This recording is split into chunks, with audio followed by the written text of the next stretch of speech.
La historia es una pesadilla de la que intento despertar. No puedo devolver el tiempo. Es como tener agua en la mano.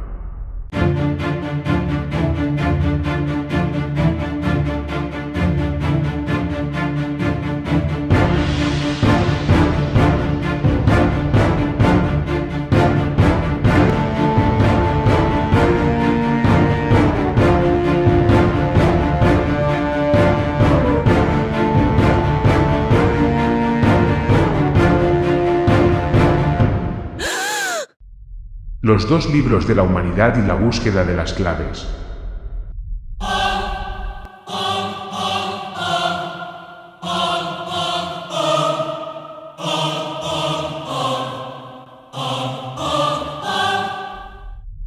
Parte 1. Pesadillas antediluvianas.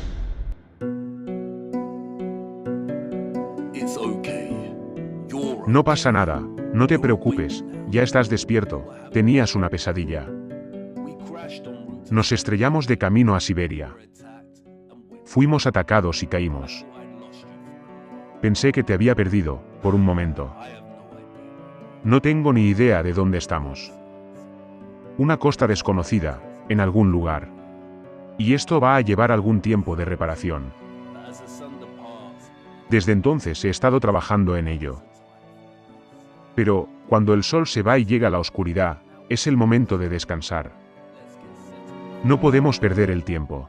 Pero, ahora nos vemos obligados a hacerlo. Vamos a instalarnos para la noche. He introducido a grandes rasgos la historia que intento contar, la historia que refuta su historia. Pero, por favor, perdóname. Solo hemos cubierto lo básico. Lo que significa que, hasta este momento, nuestra investigación sobre nuestra historia perdida ha carecido de matices. Tengo que explicarte las complejidades. Y esto significa que habrá algunos desarrollos y giros inesperados en la trama de nuestra historia. Espero que no te importe, espectador. Pero, a medida que avancemos, también tendremos que volver a tratar temas como las estructuras antiguas y el barro. Debo admitir que nuestro viaje va a ser largo. Pero, ahora míranos, forzados al limbo, en esta costa desconocida, un purgatorio temporal. Este es un buen momento para contarte una historia.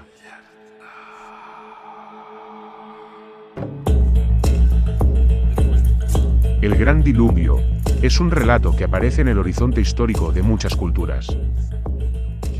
La historia de Noé es, quizás, la más famosa. Pero, hay muchas formas de esta historia. Tenemos al Noé que aparece en el Corán. Tenemos la leyenda hindú de Manu. Tenemos los mitos mesopotámicos de Gilgamesh y la creación sumeria. Tenemos la historia griega de Deucalión. De hecho, hay tal cantidad de interpretaciones diferentes del diluvio universal que enumerarlas sería una gran pérdida de tiempo. Sin embargo, es útil tenerlo en cuenta porque una multitud de supuestos mitos similares, que describen un acontecimiento de inundación masiva como este, no aparecen de la nada. Compilar tu propio mito del diluvio no era un rito de paso para cada cultura individual. Es evidente que este acontecimiento tuvo lugar en algún momento de nuestra historia. Y muchas de las narraciones comparten esta premisa similar: Dios, o los dioses, están descontentos con los humanos. Se advierte a un humano y se le ordena que construya una embarcación, para sobrevivir, mientras el resto perece en las aguas. No puedo decir si estas diferentes versiones se construyeron deliberadamente para ocultar la verdad, o si se formaron de una manera más orgánica.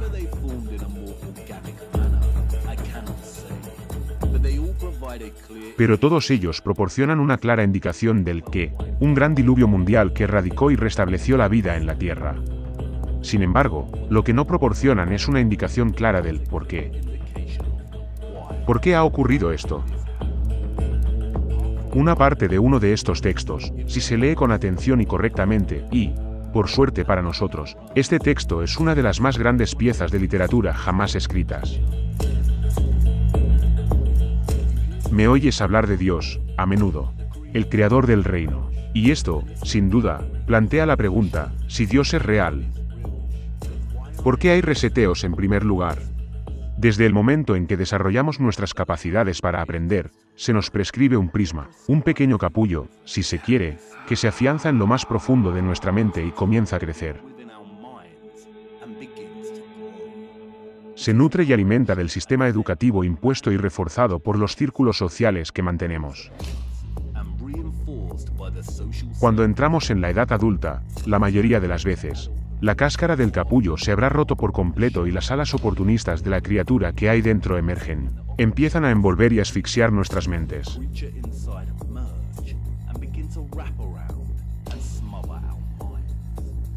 Estamos entrenados para ver la realidad de una manera determinada.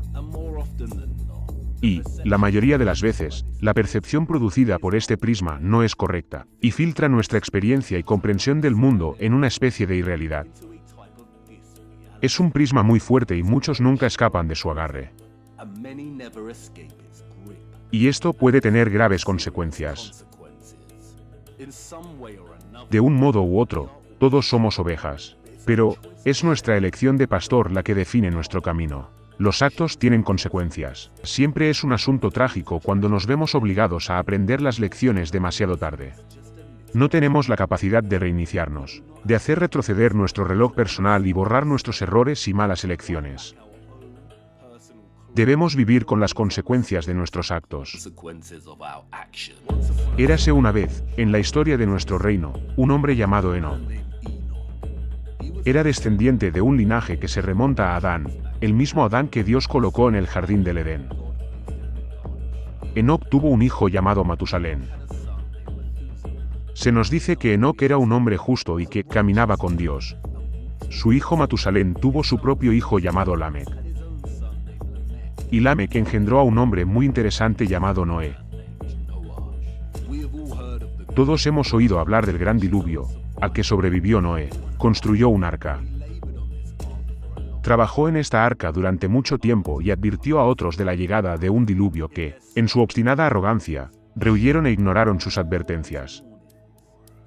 Su grito una tremenda nube negra que llenó el cielo. Pero, el mensaje llovió en oídos sordos. No le escucharon. El diluvio destruyó prácticamente toda la vida en la tierra. Pero, Noé y su linaje sobrevivieron. Y es en las discusiones sobre el acontecimiento conocido como el Gran Diluvio donde inevitablemente nos encontramos con el funcionamiento del prisma, que tiene secuestrada la mente de tanta gente. Muchos descartarán un reinicio de tal escala cataclísmica como mera mitología. Es demasiado insondable para comprenderlo. Algunos, que se creen más listos de lo que son en realidad, lo utilizarán como una oportunidad para descartar a Dios. Si Dios es bueno, ¿por qué elegiría destruir a toda la humanidad? Se burlarán y concluirán que no, que los relatos bíblicos de la historia no se basan en ningún tipo de hecho, sino en una ficción inventada para controlar y asustar a las masas para que obedezcan.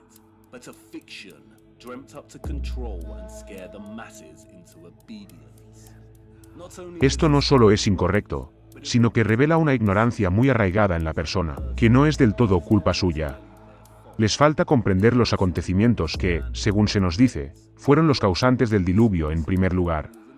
Uno de los secretos teológicos mejor guardados es que la Biblia utilizada y distribuida por la Iglesia moderna no es la Biblia original.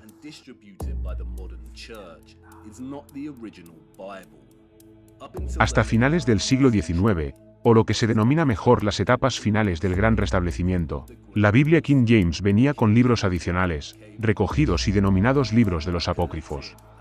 Y estos fueron oficialmente purgados de las impresiones en inglés de la Biblia del rey Jaime en 1885. Pero la depuración de libros de la Biblia comenzó mucho antes de 1885. Y, aunque no creo que los hechos reales tuvieran lugar de la forma en que nos los cuentan, ni en el momento en que nos los cuentan, un resumen rápido pinta bien el panorama. El cristianismo y las escrituras fueron víctimas y cayeron en manos del Imperio Romano, alrededor del siglo IV, según se nos dice. Bajo el emperador Constantino, el cristianismo se fusionó con muchas de las prácticas paganas de Roma. Bajo su reinado, el imperio formó una fuerte alianza con la Iglesia. Las leyes y políticas del imperio, y la doctrina de la Iglesia, se convirtieron en una entidad sinónima. A través de una serie de concilios, Constantino, sus compañeros y sucesores comenzaron a frustrar y eliminar con éxito todo lo que no se ajustaba a su visión. Comenzaron a institucionalizar creencias y prácticas que antes no existían, pero que han permanecido como piedra angular en la enseñanza de la Iglesia actual. Y, a pesar de lo que afirman algunos historiadores, esto habría provocado un inevitable proceso de distorsión y redacción de la propia escritura. Faltan cientos de libros de la colección original conocida como la Biblia. Algunos han sugerido que, originalmente, la Biblia contenía más de 500 libros. Ahora contiene el 66, su número favorito, un número muy importante. Los libros que faltan se denominan ahora los libros perdidos. Los apócrifos no son la totalidad de los libros perdidos, es un puñado. Perdido es una palabra interesante. Se acuñó, nos dicen, en el año 1300. Su definición original es desperdiciado, arruinado, gastado en vano. Proviene del inglés antiguo, los, que significa destrucción. Los libros no se han perdido. Fueron, o bien, destruidos o escondidos. Son los libros prohibidos de la Biblia. Es necesario recalcarlo una vez más. Durante el Gran Reseteo, los controladores establecieron las principales religiones que ahora gobiernan e influyen en nuestro mundo. Es imprescindible entender esto. Esto no significa que la gente no adorara a Dios antes, o que las escrituras sean totalmente ilegítimas. Significa que han frustrado la comprensión de nuestro mundo y de Dios por parte de nuestros antepasados históricos. Significa que han redactado enormes porciones de texto, han ocultado libros enteros y han utilizado organizaciones religiosas para manipular y unir prácticas que antes no existían. Un ejemplo de ello es el culto dominical. El Imperio Romano fusionó el cristianismo con el culto pagano al sol, lo que hizo que el sábado pasara a ser domingo. Más adelante se hablará de esto. Y algunos razonarían que, si los controladores han falsificado tanta historia y nos han sometido continuamente a una operación psicológica tras otra, entonces, ¿por qué deberíamos confiar en cualquier cosa que se haya escrito y recogido en la Biblia, o en cualquier texto, para el caso? Es una pregunta muy válida. Y una que he considerado durante mucho tiempo. Es casi imposible discernir qué es un artefacto histórico auténtico y qué es fraudulento. Y les han pillado falsificando artefactos, una y otra vez. Solo tenemos nuestros ojos. Entonces, ¿qué vemos? Vemos que los controladores y sus marionetas, una y otra vez, intentan alejar a la gente de las escrituras. Para contaminar las mentes de los jóvenes y convencer a millones de personas de que no son más que una colección mitológica de historias elaboradas por nuestros antiguos y primitivos antepasados que intentaban dar sentido al mundo que les rodeaba.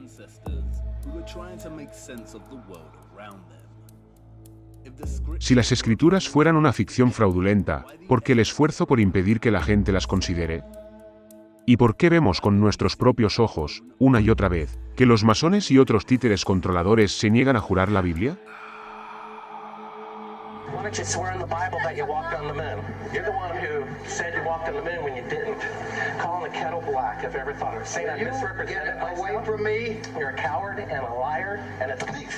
¿Por qué los astronautas, que han mentido al mundo una y otra vez, y han participado en una de las mayores mentiras de todos los tiempos, no cometerían otro acto deshonesto y pondrían sus sucias manos sobre la Biblia y jurarían que aterrizaron en la luna?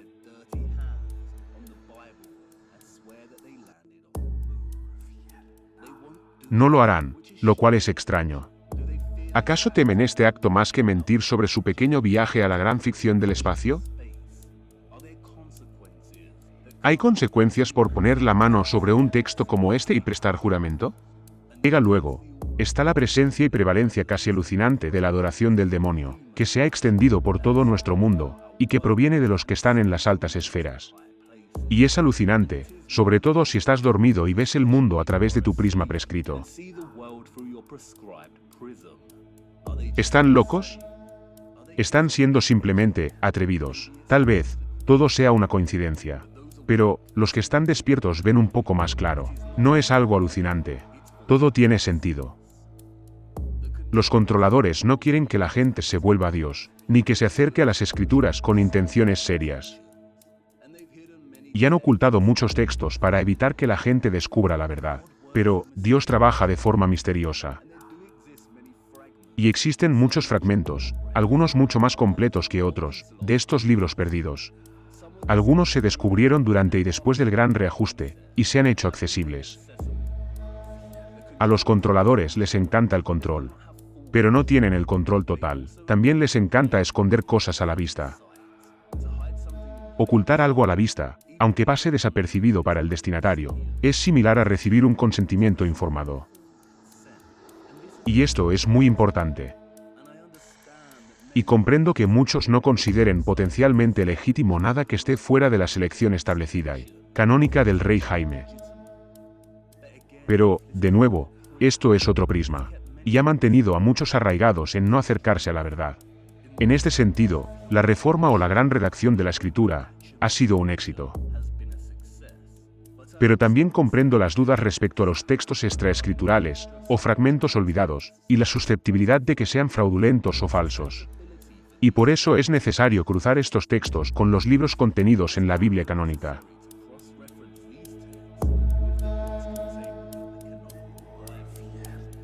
También es importante cotejarlos con otros textos religiosos y relatos históricos.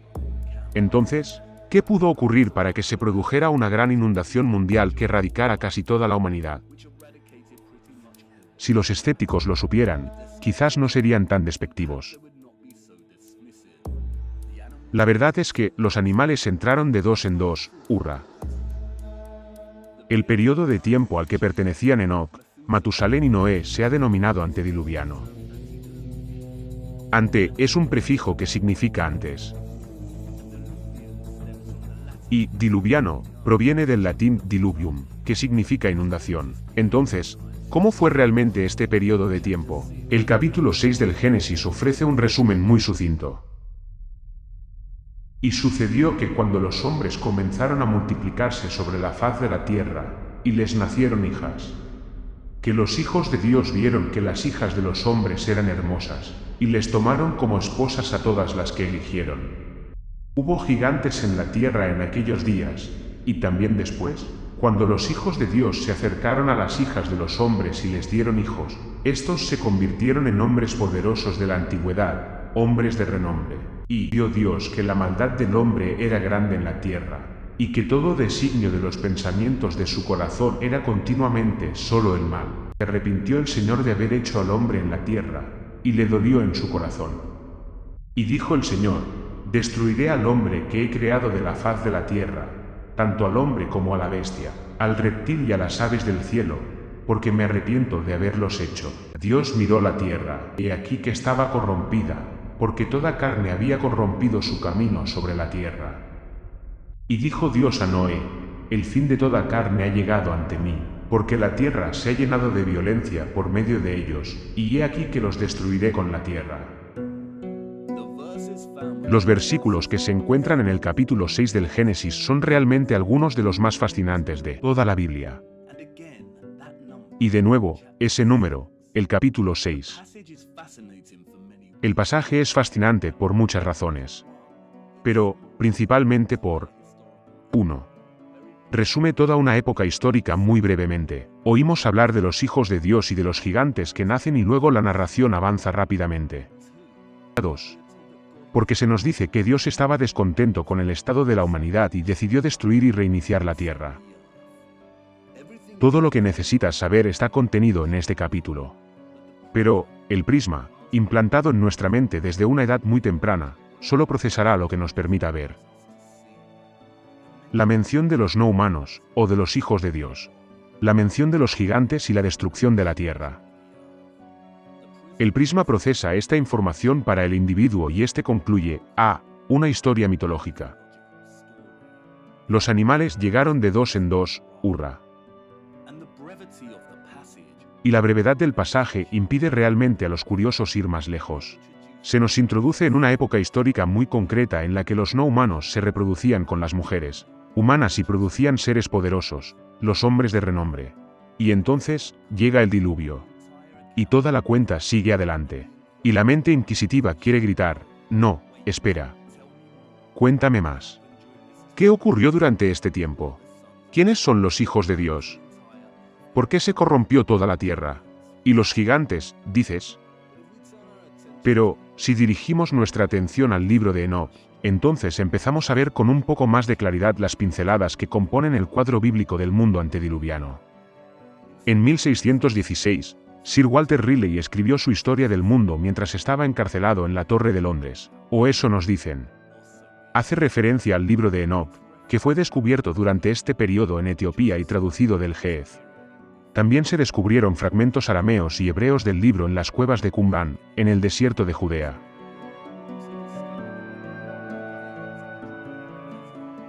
Ahora se conocen como los rollos del Mar Muerto. También existen algunos fragmentos del texto en griego. Y el texto es muy importante porque, tanto si está inspirado divinamente como si no, o si es otro tipo de texto masónico a medias, proporciona mucha información sobre el período antediluviano al que hace referencia el Génesis. Y amplía la necesidad del diluvio. También proporciona una visión del funcionamiento de las luminarias y del profético reino milenario del Mesías venidero, como relata el primer libro de Enoc, el libro de los vigilantes. Y sucedió que cuando los hijos de los hombres se multiplicaron, en aquellos días les nacieron hijas hermosas y atractivas. Y los ángeles, los hijos del cielo, las vieron y desearon, y se dijeron unos a otros, venid, escojamos esposas de entre los hijos de los hombres y engendremos hijos.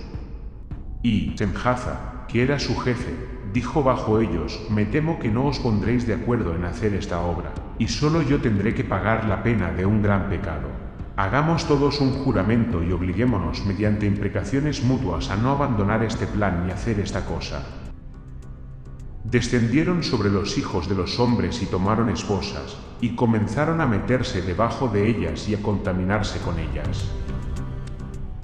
Y quedaron embarazadas, y dieron a luz a grandes gigantes, cuya altura era de 3000 codos, que consumieron todas las adquisiciones de los hombres. Y, cuando los hombres ya no pudieron sostenerlos, los gigantes se volvieron contra ellos y devoraron a la humanidad. Comenzaron a pecar contra las aves, las bestias, los reptiles y los peces, y a devorar la carne de los demás, y a beber la sangre. Como puedes ver, los pasajes que relatan el nacimiento de los gigantes, o lo que posteriormente se ha conocido como los Nefilim, son muy similares a los de Génesis 6. Curiosamente, es también el capítulo 6 de Enoc el que comienza su relato sobre el mestizaje entre los hijos del cielo y los hijos de los hombres, y el consiguiente nacimiento de gigantes. Pronto volveremos a hablar de la importancia de este número. Sin embargo, el libro de Enoc proporciona un poco más de información que el Génesis. Aquí vemos a una facción de seres del reino celestial, o lo que se denomina ángeles, que juran cometer mestizaje genético. El mestizaje genético es el cruce entre especies. Y, a mi uso del término, aquí, se refiere estrictamente a eso, la mezcla de genética entre especies diferentes. Es decir, humanos con animales y otros seres, como un ángel. Y es aquí donde el prisma se agitará inevitablemente, una vez más. Cuando oímos la palabra ángel, nuestro prisma produce inmediatamente una imagen como esta.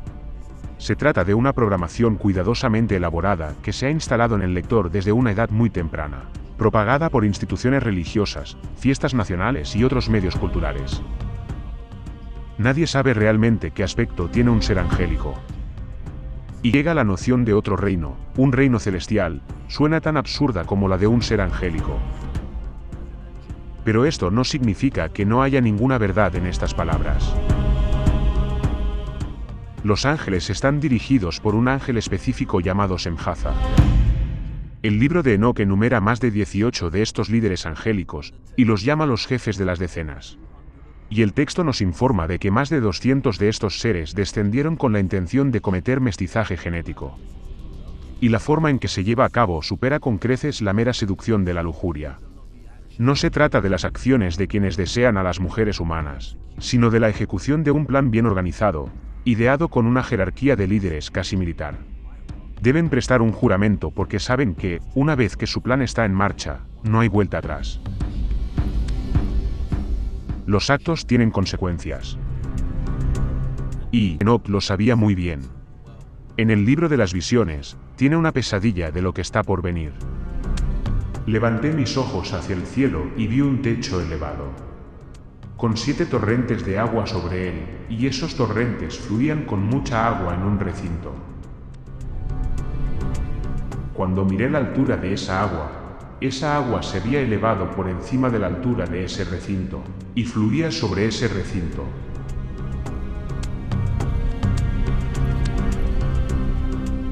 Lo que queda claro tanto en el Génesis como en el libro de Enoc es que estos seres angélicos, 1.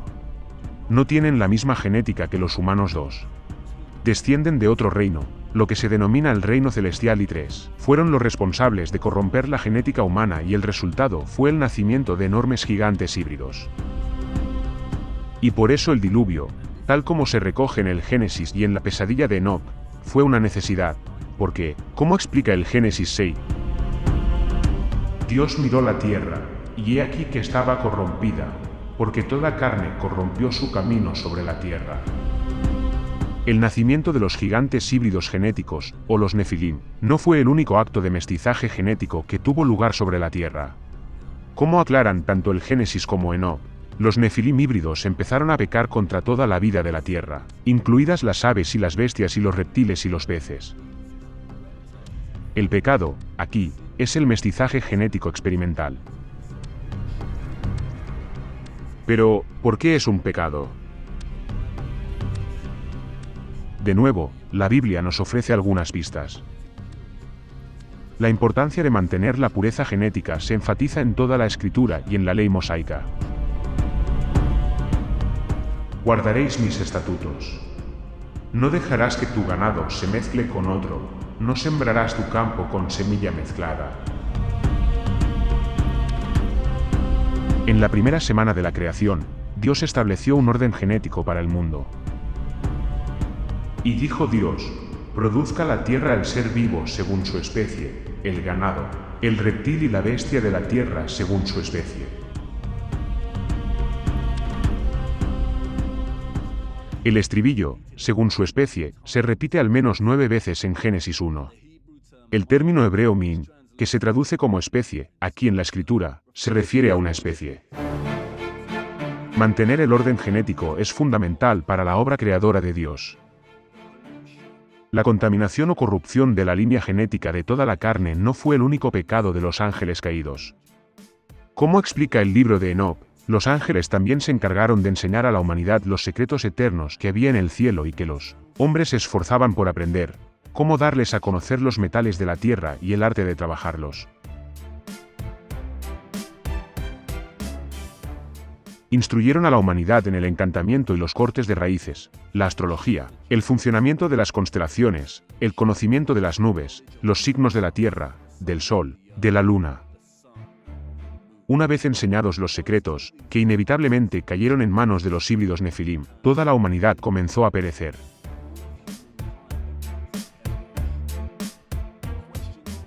Y siguen existiendo preguntas. 1. ¿Por qué Dios no intervino antes cuando los seres angélicos descendieron a la tierra con intenciones claras y organizadas de corromper el orden genético de la creación y evitar así el diluvio? Y 2. ¿Por qué es tan importante mantener la integridad genética? Abordemos la primera pregunta. Es aquí donde la mayoría lucha con el concepto de que Dios es un ser bueno, perdonador y benevolente.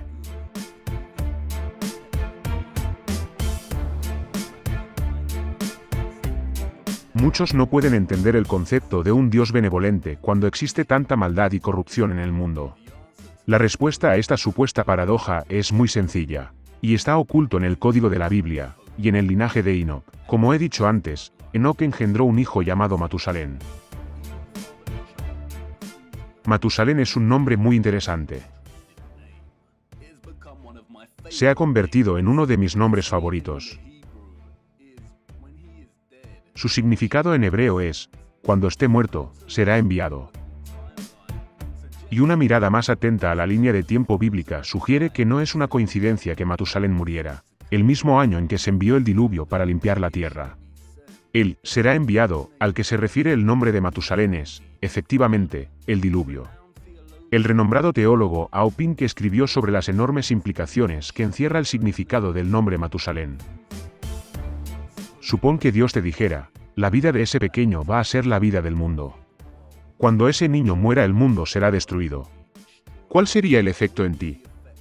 Cada vez que ese niño enfermara, la perdición del mundo te miraría la cara. Matusalén llegó a vivir la vida más larga de todas las personas de la Biblia. Murió a los 969 años de edad. Recuerda este número. Es de suma importancia. Fue la muerte de Matusalén la que señaló la llegada del diluvio. Cuando Matusalén tenía 187 años, engendró a Lamec. Cuando Lamec tenía 182 años, engendró a Noé. El diluvio llegó cuando Noé tenía 600 años, el mismo año en que murió Matusalén. Una simple ecuación aritmética nos proporciona una suma genealógica de 969. Esto demuestra que Dios proporcionó casi 1000 años para que la humanidad se arrepintiera y rechazara la rebelión de los ángeles caídos y su descendencia Nefilim que estaba corrompiendo el mundo. Al describir el sacrificio de Cristo, 1 Pedro 3 comparó su paciencia con la de Dios en los tiempos de Noé. Cuando una vez la longanimidad de Dios esperó en los días de Noé. Dios esperó casi 1000 años para que los humanos cambiaran sus costumbres. Mi espíritu no luchará siempre con el hombre. Significaba que Dios daría a la humanidad tiempo suficiente. Pero no un tiempo ilimitado. Por supuesto, los humanos no se arrepintieron ni cambiaron. Y el intelecto escéptico, cuya mente está hinchada y pesada de contener tantas tonterías, se burlará de nuevo y dirá, pero seguramente, si Dios es benévolo y todopoderoso, habría intervenido. ¿Por qué esperar en primer lugar? No. Lo que realmente legitima la existencia del bien y del mal es el libre albedrío. La existencia del libre albedrío, la capacidad de los humanos de elegir y asumir las consecuencias, es lo que nos hace libres. Es la verdadera libertad. Si Dios, nuestro Creador, interviniera y controlara el resultado, entonces no tendríamos autonomía. Cualquier creador que restrinja la libertad de elección, a pesar de sus intenciones, es por defecto un dictador. Además, en un mundo en el que predomina el mal, y la elección de seguir o dejarse influir por dicho mal recae en el ser autónomo, entonces cualquier intervención antes de que sea realmente necesaria sería un acto que legitima el mal y sitúa su estatus de poder por encima de su contrapartida de bondad. Seguir el camino correcto o incorrecto es una elección y debe ser elegida por el individuo.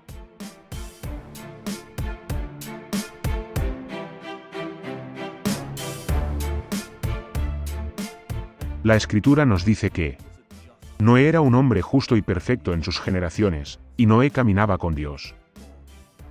Noé fue perfecto en sus generaciones porque eligió no sucumbir a las prácticas de sus compañeros, y seguir el camino del mestizaje genético que se estaba llevando a cabo en la tierra bajo el liderazgo de la descendencia híbrida de los Nefilim de los ángeles caídos. Noé no estaba libre de pecado. Pero, él caminaba con Dios, o en otras palabras, el Señor era su pastor. Y siguió su ejemplo, y se resistió al falso liderazgo que acabaría llevando a la corrupción de su genética. Mantener la integridad genética, se nos dice, es un componente esencial de la rectitud. ¿Por qué? Lo primero y más importante es que obedece a la jerarquía genealógica ordenada por Dios. No fuimos creados para difundir nuestra genética con la de otras especies. Y la importancia de esto se hace evidente cuando consideramos a los seres angélicos, los hijos de Dios. Se nos dice que descendieron de otro reino, el reino celestial. Su genética es fundamentalmente diferente de la genética humana. Y, aunque la noción de especies diferentes con genética diferente no es difícil de entender, después de todo, vemos con nuestros propios ojos que la serpiente, el delfín y el gorila mantienen estructuras genéticas muy distintas entre sí. Y esto gobierna su capacidad de navegar audazmente por el mundo con diferentes experiencias. Sin embargo, la noción de otro reino, un reino celestial, puede ser muy difícil de entender. Y esto forma parte de nuestra programación. Cuando somos niños, nos enseñan los mundos. Y estos mundos se representan como planetas de masa esférica. Pero lo interesante es que no se nos proporciona un mundo alternativo al de la Tierra, en el que hay una abundancia de vida presente, y que existe y prospera en condiciones biológicas, químicas, geológicas y atmosféricas diferentes. Estamos solos en nuestro pequeño globo terráqueo y en nuestro sistema solar de carrusel. Han trabajado mucho para convencernos de que estamos completamente solos. Pero, tal vez, este no sea el caso. Y, a pesar de las mentiras heliocéntricas, si hubiera otros mundos o reinos, es muy probable que las condiciones de esos reinos fueran muy distintas. Y la genética de la vida humana terrestre no sería compatible con su entorno. Y la Biblia lo aclara explícitamente, al establecer una distinción entre los seres angélicos y los humanos. Muchos han escrito sobre la corrupción genética del mundo antediluviano esbozada en el Génesis. Y recomiendo encarecidamente seguir los libros de los teólogos Ryan Peterson y Aupin, que ofrecen un excelente análisis de muchos libros y versículos conocidos y otros menos conocidos, algunos de los cuales trataré aquí. Al explicar el cuerpo espiritual glorificado, Pablo afirma no toda la carne es la misma carne, sino que hay una clase de carne de hombres, otra de bestias, otra de peces y otra de aves. También hay cuerpos celestes y cuerpos terrestres, pero la gloria de los celestes es una, y la de los terrestres es otra. Así es también la resurrección de los muertos. Se siembra en la corrupción, se resucita en la incorrupción. Se siembra en un cuerpo natural, se resucita en un cuerpo espiritual. Hay un cuerpo natural, y hay un cuerpo espiritual. Y así está escrito. Estos pasajes describen dos tipos de cuerpos similares a los humanos, los terrestres, que pertenecen a nuestro reino, y los celestes, que pertenecen a otro reino. Estos pasajes también indican que tanto la genética terrestre humana como la celestial angélica, aunque distintas, son también muy similares. Y es por ello que las relaciones humanas angélicas, en términos de reproducción, fueron posibles en primer lugar. Como también dice el pasaje. Dios le da un cuerpo como le plazca, y a cada semilla su propio cuerpo. Indicando que los seres angélicos pueden, efectivamente, reproducirse. Y, como dice el Salmo 78, había hecho llover sobre ellos maná para comer, y les había dado del grano del cielo. El hombre comió la comida de los ángeles, les envió carne hasta la saciedad. Vemos aquí que los humanos pueden comer los mismos alimentos que los ángeles. En Daniel 8, el profeta se encuentra con el ángel Gabriel, cara a cara, y lo describe como con apariencia de hombre. Las escrituras siempre han sido muy claras en cuanto a las similitudes genéticas de los seres angélicos y humanos. La diferencia clave es que el ser humano es de la tierra. Es decir, se limita a la tierra, puede decaer y morir, y el ángel no lo es. Mi objetivo aquí no es argumentar que la distinción entre cuerpos celestes y terrestres sea la verdad. Al fin y al cabo, no hay pruebas de que los cuerpos celestes existan. Mi punto es demostrar que la Biblia contiene una gran cantidad de información relativa a la genética y sitúa la corrupción genética como el principal impulsor del restablecimiento del gran diluvio. Y esto es lo que a menudo se pasa por alto cuando se trata del diluvio. Incluso en los círculos que son conscientes de los reinicios, muchos intentan afirmar que la historia de Noé es una metáfora de un fenómeno natural que se repite cíclicamente y que crea inundaciones en todo el mundo dentro de nuestro reino. Pero, a menudo pasan por alto la explicación de las escrituras de por qué Dios inundó el reino en primer lugar. La corrupción de la genética entre las especies. El por qué es siempre más importante que el qué. Y ya puedo oír a los escépticos reírse. Quieren gritar que la noción de un cuerpo celestial, es decir, la vida eterna después de la muerte, se inventó para controlar a las masas para que obedezcan. Nada más y nada menos. El hecho de que se hable de cuerpos celestes no significa que los que escribieron la escritura entendieran la genética. Los escépticos, que adoran y alimentan su prisma, que enarbolan su propia bandera religiosa de la ciencia, y que han llegado a considerar la escritura como nada más que un viejo medio de control, como una visión arcaica y anticuada del mundo, y, como anticiencia, en realidad debería redirigirse al Salmo 139.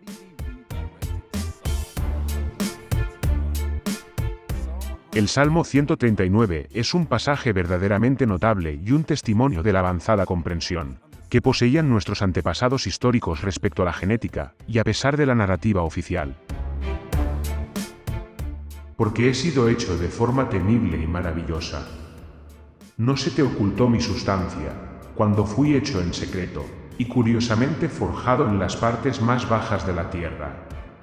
Tus ojos vieron mi sustancia, siendo aún imperfecta, y en tu libro estaban escritos todos mis miembros, que en la continuidad fueron formados, cuando aún no había ninguno de ellos. El Salmo 139 muestra la maravilla de David ante el poder de Dios para crear la vida humana. Al igual que Corintios afirma que estar sembrado en un cuerpo natural y resucitar en un cuerpo celeste está escrito. David reconoce aquí que, antes de ser sembrado, o de nacer, todos sus miembros estaban escritos en el libro de Dios. Este libro es el ADN, el código que hace posible la vida en primer lugar. El ADN, o ácido desoxirribonucleico, es el proyecto de la vida humana. Y los científicos contemporáneos reconocen que el ADN es un tipo de libro. El ADN está formado por las bases nitrogenadas adenina, guanina, citosina y timina. Estas bases suelen abreviarse como A, G, C y T, respectivamente. Al igual que en un libro, estas letras se agrupan en un orden determinado para comunicar una idea o tarea concreta. Recientemente, los estudios literarios contemporáneos han caído bajo el hechizo de leer todos los textos a través del prisma de las políticas sociales y de identidad.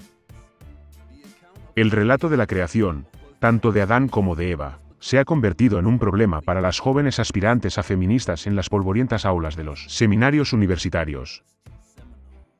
Por supuesto, se lamentan, Eva fue creada de la costilla de Adán, en el pasado patriarcal y misógino de las escrituras.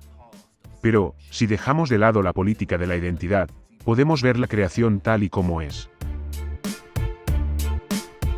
Eva fue creada a partir del código genético ya establecido de Adán, su costilla. Está en la palabra, ácido desoxirribonucleico.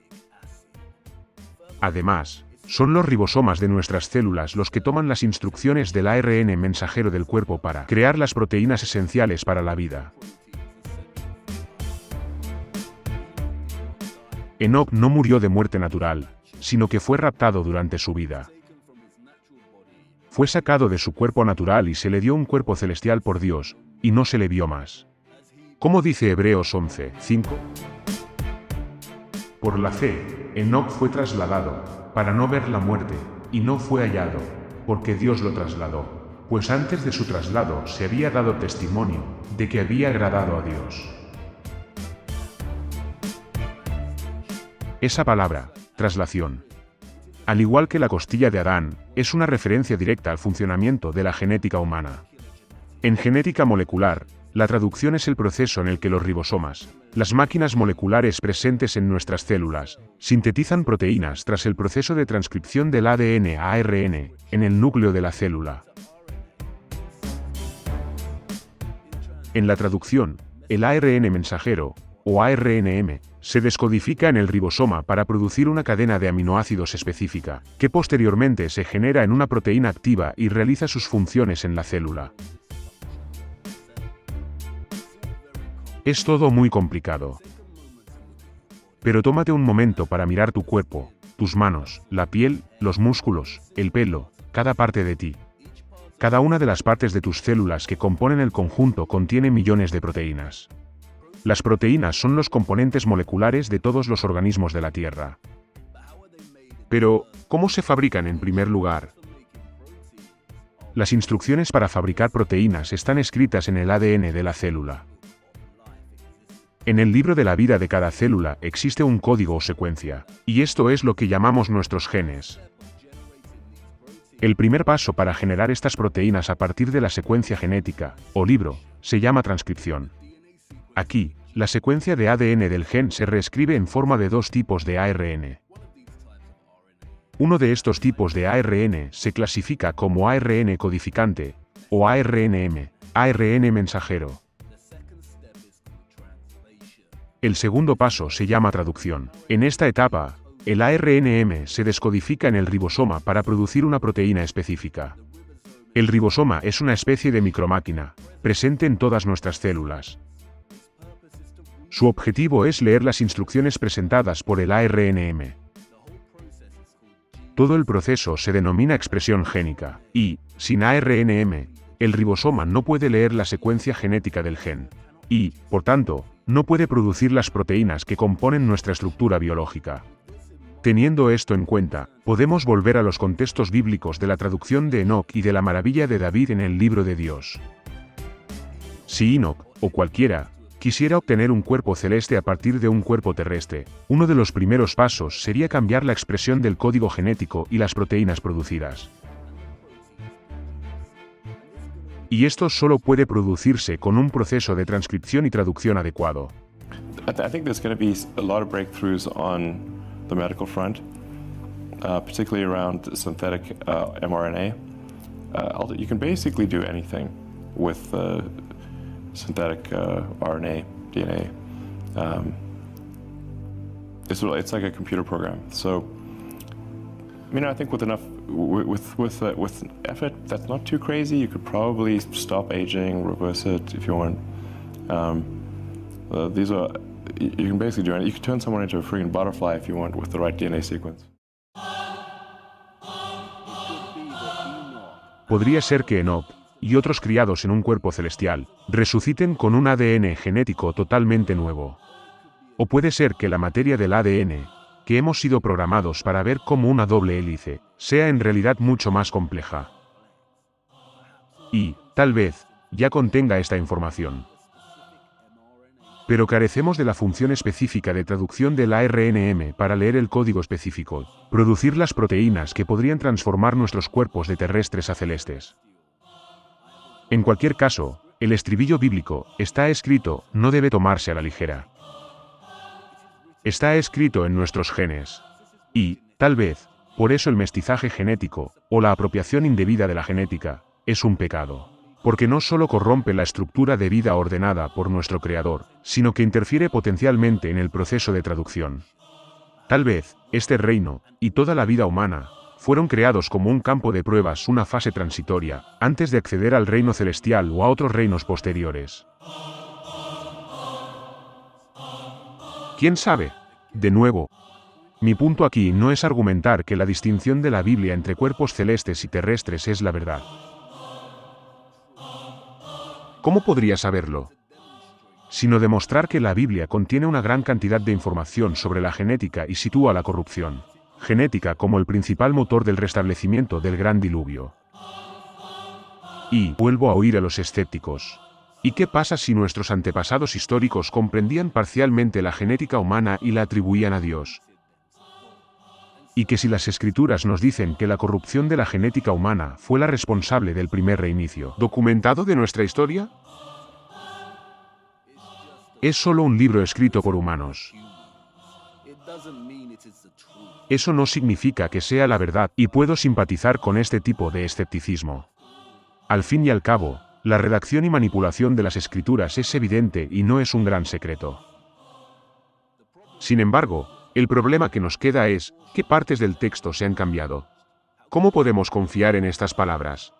Y, al fin y al cabo, no es casualidad que el mismo rey Jaime, que se encargó de patrocinar la traducción de la Biblia, escribiera también una disertación sobre demonología, lo que deja a la mente inquisitiva con muchas sospechas.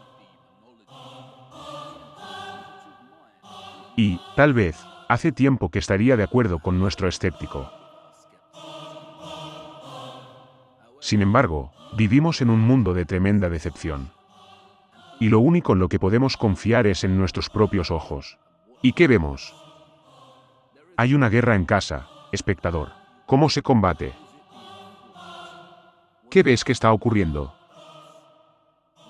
muchos se dejan llevar por el veneno petulante de la lengua de la serpiente, para engañarles y hacerles cometer una acción irreversible, y vivir solos las consecuencias. Aunque lo que nos digan no sea la verdad, aunque no funcionen realmente con este tipo de tecnología, y operen de forma diferente, se están deleitando con la idea de que si funcionan así.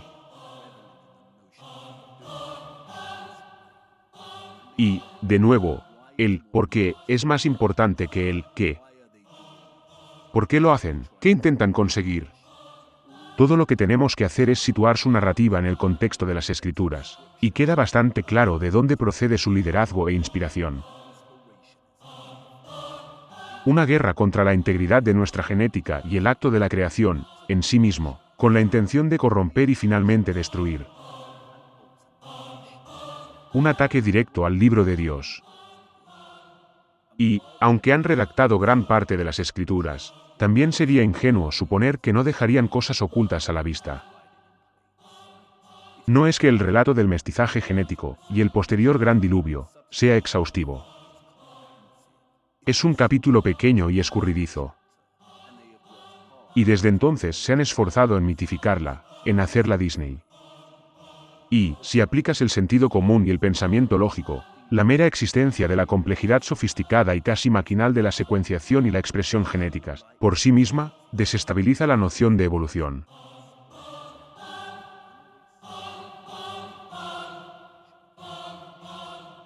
Es absurdo creer que la precisión de nuestra genética evolucionó de forma tan sofisticada a lo largo del tiempo que, por ensayo y error, el resultado fue un proceso que permitió transcribir el ADN en ARN y producir ARNM, que contiene codones, o un código, que puede ser editado y leído por el ribosoma, la máquina molecular que se encuentra dentro de todas nuestras células.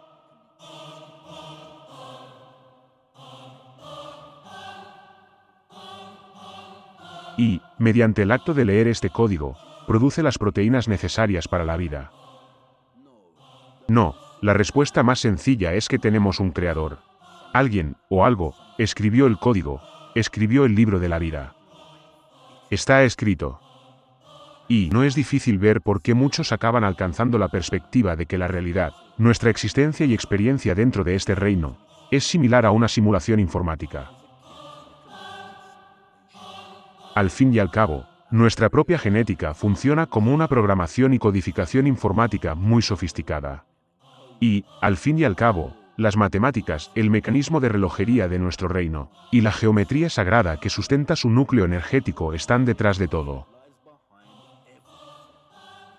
Pero hay que hacer una importante distinción. Una simulación por ordenador está hecha por el hombre. Es primitivo y el resultado de la inteligencia artificial que nosotros mismos hemos creado. Dios no es una inteligencia artificial. Dios es una inteligencia auténtica. No hay ninguna imitación en nuestro reino que se haya acercado a producir una forma de simulación tan sobresaliente. Y, tal vez, por eso atacan a Dios y a su libro de la vida con tanto fervor. El enemigo está celoso y sufre una especie de complejo de inferioridad. Cuando uno tiene aspiraciones de ser grande, de ser como el más alto, por supuesto, surgirá en ese individuo un tipo natural de envidia. Sobre todo, si sus ambiciones son crear un reino de inteligencia artificial, una simulación sobre la que tengan pleno control. Y su oponente es una auténtica inteligencia del más sublime nivel. Y, si tal individuo se deja consumir por su envidia, entonces, por supuesto, surgirá en él una obsesión monomaníaca por destruir y corromper la creación de su adversario. Y es aquí donde hay que discutir su número favorito. El 666, la marca de la bestia, se relaciona realmente en esencia con la propensión de una especie a jugar al Creador. Jugar a ser Dios. En realidad, es más apropiado llamar a esta secuencia de sises el código de Prometeo. En la antigua mitología griega, se atribuye a Prometeo la creación de la humanidad a partir del barro. Y de desafiar a los dioses, robando el fuego y dándolo a la humanidad. Durante las etapas finales del gran reajuste, en el siglo XIX, Prometeo pasó a ser considerado como una figura que representaba el esfuerzo humano, en particular la búsqueda del conocimiento científico, y el riesgo de extralimitarse o de sufrir consecuencias imprevistas. En particular, se le consideraba como la encarnación del genio solitario cuyos esfuerzos por mejorar la existencia humana solo podían acabar en tragedia. En un nivel u otro, todo lo que existe crea. Todas las especies procrean. Somos seres creados, que producen expresiones e interpretaciones artísticas de nuestra experiencia de la realidad. Creamos casas, jardines, transportes, empresas, etc. Y, tal vez, este sea el verdadero significado de la frase, Dios hizo al hombre a su imagen y semejanza. Se supone que debemos crear y deleitarnos con la alegría y el dolor, a menudo paradójicos, pero solo dentro del perímetro del orden ordenado por Dios. Cuando transgredimos este orden ordenado, las cosas se vuelven problemáticas y suelen acabar en un sufrimiento trágico. Las acciones tienen consecuencias. Si la creación de Dios se acumuló y terminó con el número 7, en el séptimo día, entonces el 6 se queda corto por 1. Está incompleto. Es un número, no necesariamente de un hombre concreto, sino del hombre mismo, de los intentos del hombre de jugar a ser Dios, pero quedándose corto, de no poseer la conclusión y el final divino del 7. Y está ahí, en el capítulo 6 del Génesis. El capítulo 6 del Génesis relata el descontento de Dios con el estado de la humanidad, la voluntad de la humanidad de corromper su genética, bajo el liderazgo del híbrido Nepilim. Temáticamente, el capítulo 6 trata de la tensión entre la creación natural ordenada y una creación de tipo prometeico. El capítulo tiene 22 versos. De los 22, solo hay 2 versos más, que nos proporcionan la suma de 6, concretamente el verso 6 y el 15. En ambos versos se centran en el acto de la creación, en sí mismo. En el versículo 6, al Señor le apena que haya hecho al hombre en la tierra, a causa de la naturaleza prometeica innata del hombre. El versículo 15 detalla la creación del arca por parte de Noé, en sí misma. Curiosamente, el diluvio fue enviado cuando el Matusalén murió a la edad de 969 años. De nuevo, está ahí en el número. Los 2 nueves son sises invertidos. La inversión, aquí, rompe el código de Prometeo del 666. Fue el diluvio el que rompió e invirtió el estado prometeico de la humanidad.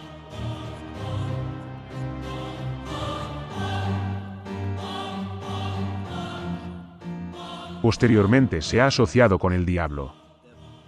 Pero, su verdadera señalización es satánica, si hemos de entender a Satanás a través de la raíz hebrea de la palabra, que significa adversario, se opone al orden de Dios. El código de Prometeo, o marca de la bestia, no solo se refiere a un acontecimiento concreto, en el que la gente no podía comprar o vender sin llevar una marca específica. Se refiere a todo el sistema de bestias de la realidad distorsionada y corrompida en la que nacemos y en la que permanecemos hasta que morimos. Y esto es realmente lo que está en el fondo cuando vemos la referencia al código Primicies. Cuando los controladores y sus marionetas integran esta secuencia de sises en su narrativa y en sus mentiras, se trata de una ocultación deliberada a la vista de todos, su propia pequeña broma de mal gusto. Y su propia forma de contarnos y obtener el consentimiento informado. Quieren que aceptemos inconscientemente sus esfuerzos por jugar a ser Dios, que aceptemos ciegamente su sistema de bestias. Quieren que sepamos, sin ningún tipo de vergüenza, de dónde viene su inspiración. Que están interpretando al arquitecto de nuestra realidad percibida preservada. Si la Biblia contiene 66 libros, significa que, en algún momento, jugaron al Creador y eliminaron los demás libros. Y lo hacen evidente para nosotros, porque intentan jugar un juego limpio de el bien contra el mal. Si no tuvieran su propia forma de decírnoslo, y de darnos la opción de conocerlo, de aceptarlo o rechazarlo, si simplemente nos lo impusieran, entonces, ¿qué son? Dictadores. Hacer desfilar su código a la vista de todos es su cobarde idea de jugar limpio. Y, si somos demasiado perezosos para investigar las cosas correctamente nosotros mismos y aprender la historia que se describe en las Escrituras, más tontos nosotros. Y esta secuencia codificada es tan frecuente, tan entretejida en el tejido mismo de la matriz que gobierna nuestra percepción de la realidad, que descartarla como mera coincidencia es ingenuo. Se trata de una secuencia matemática subyacente al prisma, alojada firmemente en nuestra mente. Por ejemplo, en el modelo heliocéntrico, la velocidad orbital media de la Tierra alrededor del Sol es de 66.616 millas por hora.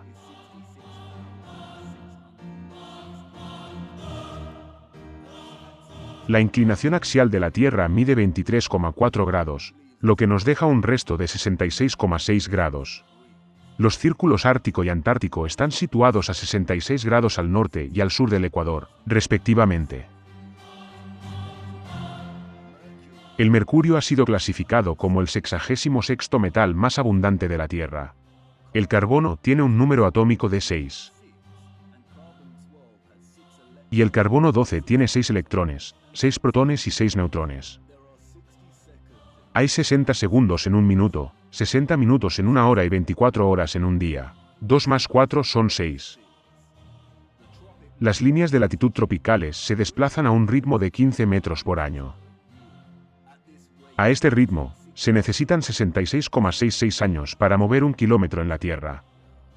Y, por si no te has dado cuenta, una edad astronómica o precesional, que se ha estimado en 2160 años, es el producto de 6 por 6 por 60. Sí, es correcto. Por favor, perdóname, espectador. Pero, tengo que contar la historia de esta manera. He introducido un modelo muy básico de nuestro reino, con agradecimiento a Stergios, pero, volveremos a él más adelante, para matizar realmente sus implicaciones. Aquí falta algo fundamental, algo que he retenido deliberadamente para más adelante. Nuestro viaje va a ser largo.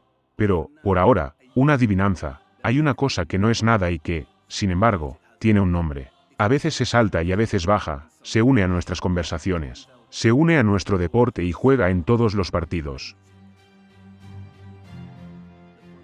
El código de Prometeo nos ofrece una forma de navegar a través del engaño. Es nuestro marcador de camino. Cuando nos tropezamos con ella, o la desenterramos, realmente nos obliga a cavar mucho más profundo, y a tratar de localizar lo que está enterrado bajo esta fachada engañosa. Significa que están jugando a ser Dios, ya sea que nos engañen sobre un aspecto fundamental de nuestra realidad, la creación o un aspecto integral de ambos. Y, queda una pregunta. ¿Puede el código de Prometeo llevarnos a una mejor comprensión de la corrupción de la genética en la era antediluviana y de la gran dicotomía entre las diferencias biológicas entre la vida humana en esa zona y nuestra época actual? Hay un enigma muy evidente presente en la descripción que hace la Biblia del mundo antediluviano. Si las especies humana y angélica compartieran una genética similar, en el sentido de que ambas son a la vez distintas pero lo suficientemente parecidas como para reproducirse, entonces, ¿cómo diablos se engendraron gigantes gargantuescos? No es posible que una mujer humana, tal como la conocemos, produzca seres gigantescos. En el Hadís islámico, se dice que Dios creó a Adán, haciéndolo de 60 codos de altura. Ese número, de nuevo. Y esto es interesante porque la Biblia admite la referencia a la altura de Adán, Eva y los que le siguieron. Si Adán medía 60 codos, entonces esto haría que Adán midiera aproximadamente 90 pies. Y, si alineamos el hadith con la Biblia, la referencia a la altura de Adán de 60 codos revela el engaño. Deben haber redactado esta información de la Biblia. Tanto si miden 60 codos como si no, los humanos del pasado antediluviano representados en las escrituras eran en general mucho más grandes que nosotros. Y la Biblia nos dice que los patriarcas antediluvianos vivieron mucho más tiempo. Noé tenía 950 años cuando murió. Matusalén tenía 969. Y, con esta información en mente, entonces los versos finales del capítulo 5 del Apócrifo 2 Esdras tienen sentido. Pregunta a una mujer que dé a luz, y te lo dirá. Dile, ¿por qué los que ahora has dado a luz son como los de antes, pero de menor estatura? Y ella te responderá, los que nacen en la fuerza de la juventud son de una misma forma, y los que nacen en el tiempo de la edad, cuando el vientre flaquea, son de otra manera. Considera, pues, también que sois de menor estatura que los que os precedieron. Y también los que vienen después de vosotros son menos que vosotros. ¿Cómo aclara el pasaje? Los concebidos en la plenitud de la juventud, en la plenitud de la fertilidad, tienden a nacer y crecer con una estatura más alta porque el vientre no falla. Si los seres humanos, en general, vivían mucho más tiempo en la era antediluviana, entonces el periodo de juventud, o plenitud, de la mujer habrá sido mucho más largo. Teniendo en cuenta las implicaciones de la altura de Adán, esto empieza a tener un poco más de sentido. Todas las especies del mundo antediluviano eran generalmente mucho más grandes. Y la descendencia híbrida de los Nefilim era la más grande de todas.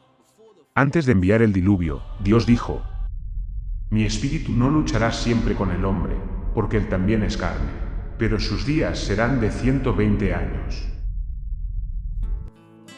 Antes del diluvio, los humanos vivían vidas tremendas. Pero, después, disminuyó a 120 años, y siguió disminuyendo. Algo cambió en la atmósfera de la Tierra que hizo que los humanos no vivieran tanto tiempo ni crecieran tanto. Pero, ¿qué cambió?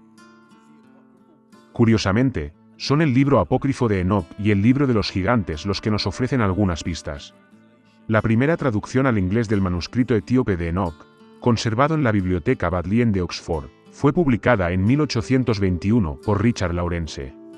Curiosamente, la traducción de Lawrence fue rápidamente sustituida por sus propias traducciones y otros añadidos, debido al descubrimiento de mejores textos y al empleo de mejores métodos críticos, según se nos dice. He leído muchas traducciones del texto etíope. Y hay una diferencia evidente entre ellos y la traducción original de Lawrence. Y se encuentra en el capítulo 66. Ese número, de nuevo. Todas las traducciones posteriores de este capítulo relatan cómo Dios, antes del diluvio, dio instrucciones a sus ángeles para que mantuvieran reprimidas las aguas del gran abismo hasta el momento oportuno. Y el Señor dio orden a los ángeles que salían de que no hicieran subir las aguas, sino que las contuvieran. Pero, en la traducción de Lawrence, hay versos adicionales. Y, en el versículo 2, Dios ordena a los ángeles que trabajen en los árboles, para cortarlos. La referencia a la destrucción de los árboles aparece de nuevo, en todas las traducciones. Pero, esta vez, solo en el capítulo 83, que aparece en el libro de las visiones y los sueños, y relata la destrucción de la tierra, y cómo los altos árboles fueron arrancados de sus tallos, y arrojados y hundidos en el abismo. Y es curioso que la traducción de Lawrence del capítulo 66 no se reproduzca en las traducciones más populares. Y la única referencia a la destrucción de árboles delegada a una sección de visiones. Ya sabes, esas cosas que no son necesariamente ciertas. Y lo que es aún más curioso es el libro de los gigantes.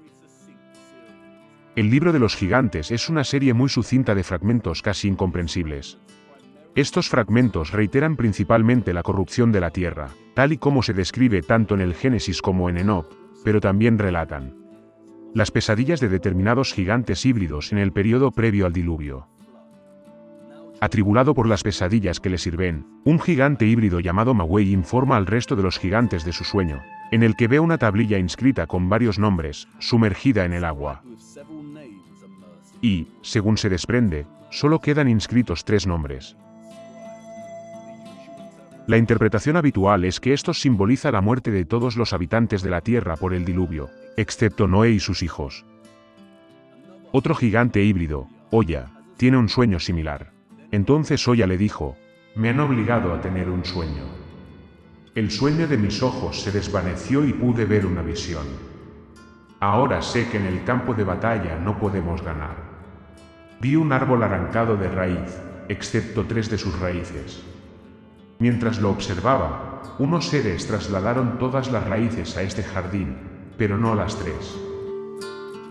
Al igual que en Enoc, se nos da otra visión onírica de seres angélicos que arrancan árboles. Y eso no es todo. A lo largo de toda la Biblia, los híbridos Nefilim son descritos figurativamente como árboles. En uno de los capítulos más brillantes de toda la Biblia, el capítulo 31 de Ezequiel. El faraón, rey de Egipto, es comparado con un rey anterior, el rey asirio angélico Nefilim, que gobernaba el mundo antediluviano y su reino caído y corrompido. He aquí que el asirio era un cedro en el Líbano, de hermosas ramas, con un manto de sombra y de elevada estatura. Su altura era superior a la de todos los árboles del campo, y sus ramas se multiplicaban. Bajo su sombra habitaban todas las grandes naciones.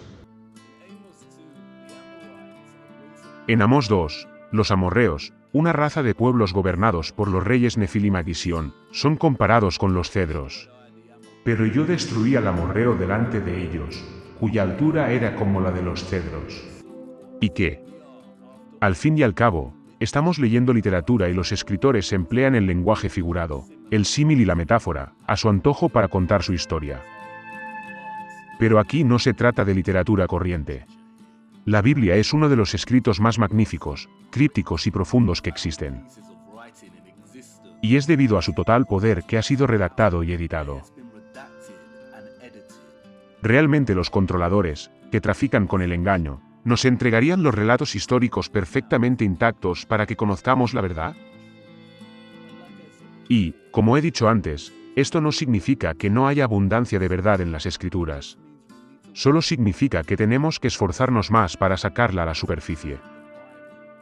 Es casi como si la Biblia nos invitara silenciosamente a descifrar la verdad, oculta en su enmarañado tapiz de lenguaje rico y figurado. Volviendo a Ezequiel 31. El relato del rey asirio continúa. Llegamos a saber que el rey Nefilim antediluviano irrumpió en el jardín del Edén y asumió el control. Ezequiel 31 contiene más referencias al jardín que cualquier otro capítulo de la Biblia.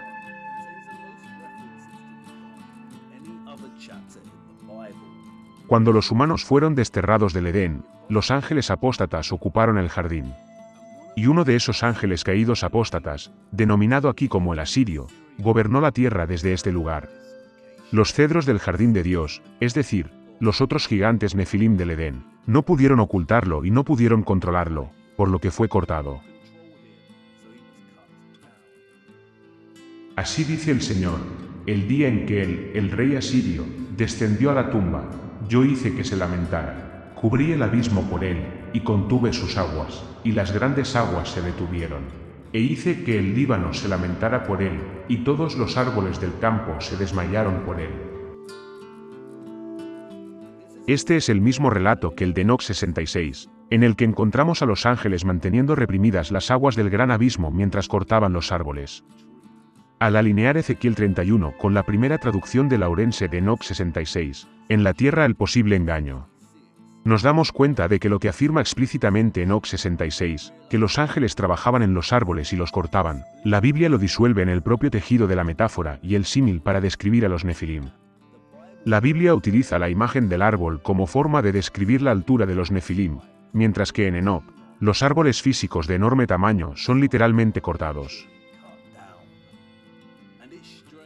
Y es extraño que no se reproduzcan más los versos adicionales de Laurence en el capítulo 66, pues no quieren que consideremos que, en algún momento de nuestra historia, hubo literalmente árboles físicos gigantescos en la Tierra.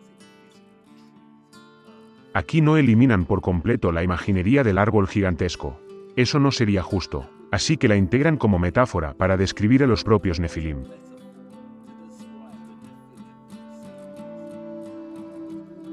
Sería casi demasiado fácil para el escéptico, cuando se le presenta la realidad casi inconcebible de una estructura como la Torre del Diablo, y otras maravillas que las columnas de basalto del mundo.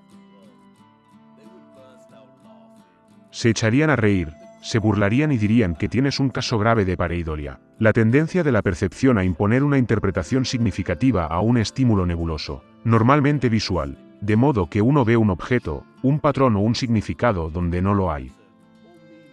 Pero, la sonrisa arrogante del escéptico estallaría y se desinflaría con bastante rapidez.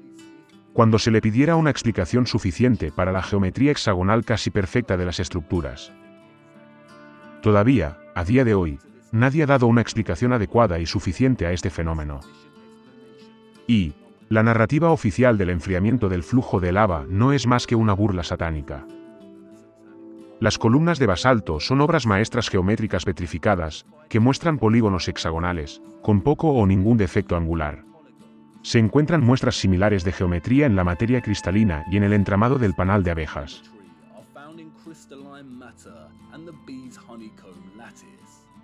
Esto no es un flujo de lava solidificada. Y el escéptico lo sabe. No lo admiten, pero lo saben en lo más profundo de su ser. Las columnas de basalto y otras estructuras similares son la principal prueba que queda de que la materia orgánica viva fue mucho, mucho más grande en la historia de nuestro reino.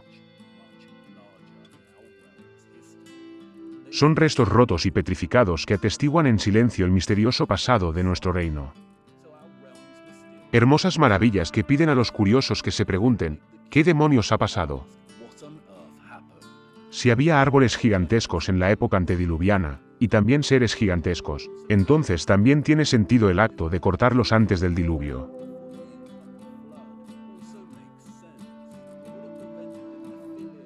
Habría impedido a los Nefilim utilizarlas para ascender y evitar perecer.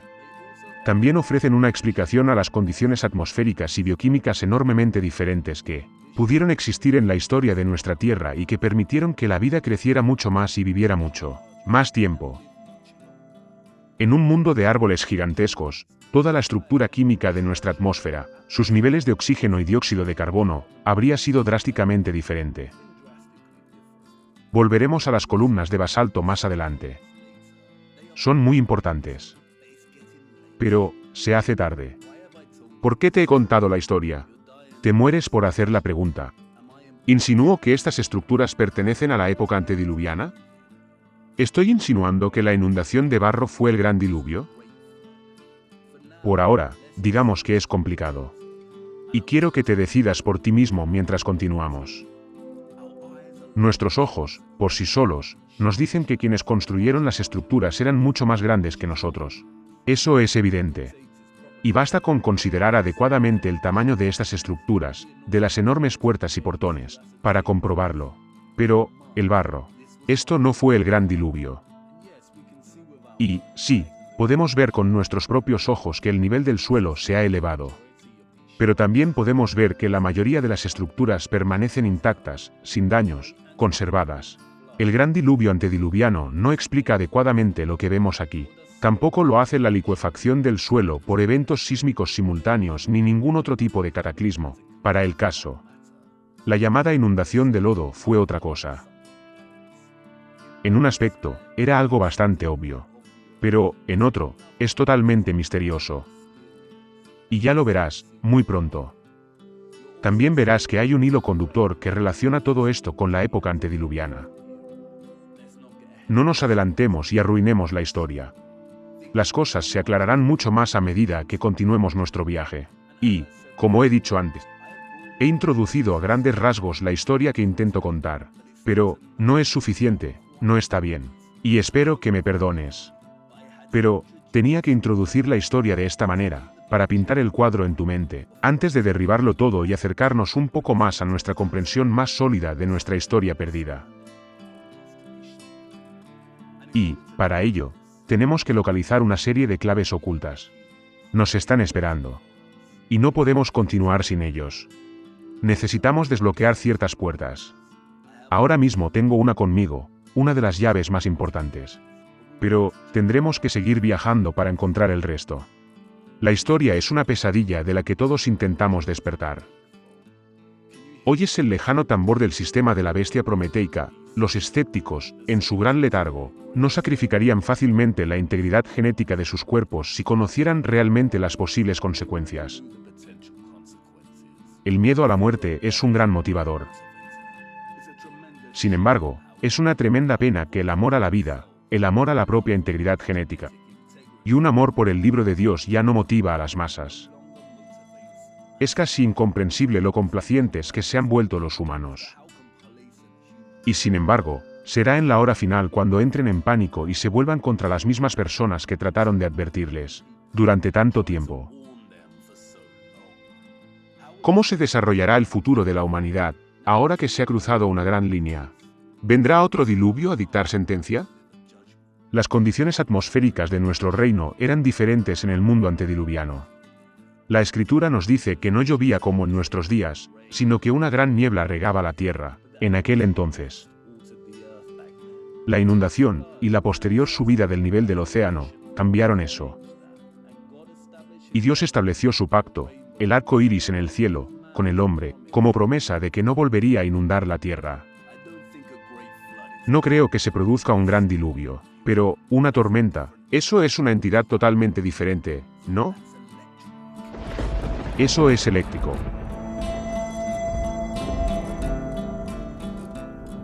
Te he retenido demasiado tiempo.